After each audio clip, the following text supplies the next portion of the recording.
সমালোচনা যেন ফিফাকে কোনোভাবেই ছাড়ছে না। ফ্রান্স এবং মরক্কো এই দুটি দেশের মধ্যে যে খেলাটি হবে সেখানে ৫ জন রেফারি, সেই ৫ জন রেফারিকে নিযুক্ত করা হয়েছে আর্জেন্টিনা থেকে। দেখুন এখানে মরক্কো একটি মুসলিম অধ্যাদিত দেশ এবং মুসলিম দেশ। ফ্রান্স একটি অন্য ভিন্ন জাতের বেশি মানুষ সেখানে আছে, সুতরাং এখানে বলাই যায় যে মুসলিম দেশ মরক্কো। সেই ম্যাচেও কিন্তু আর্জেন্টিনা থেকে ৫ জন রেফারি নিযুক্ত করা হয়েছে।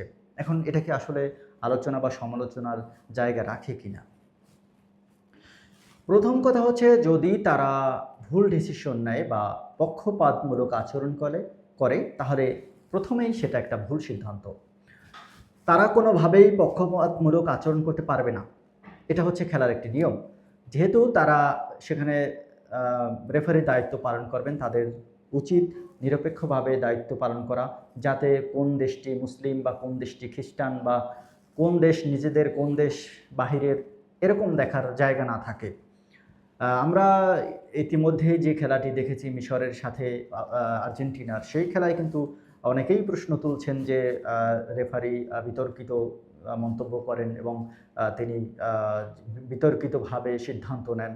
এই যে সিদ্ধান্তগুলো আসলে নিয়মের ভিতর থেকে নেয় না নিয়মের বাহির থেকে নেয়, আমরা কিন্তু প্রাথমিকভাবে যেটা টিভি স্ক্রিন বা মুখে শুনে বলি সেটা হচ্ছে ভুল সিদ্ধান্ত নেয়, কিন্তু আইনের ভিতর থেকে নেয় কিনা সেটার পর্যন্ত আমাদের কিন্তু যেতে অনেক দূর এবং সেই সিদ্ধান্ত আমরা কিন্তু বুঝে উঠি না। তবে বিভিন্ন জায়গায় বিশ্লেষকদের যে মতামত দেখি সেখানে কিন্তু সঠিক সিদ্ধান্ত নিচ্ছেন বলে আমরা দেখেছি।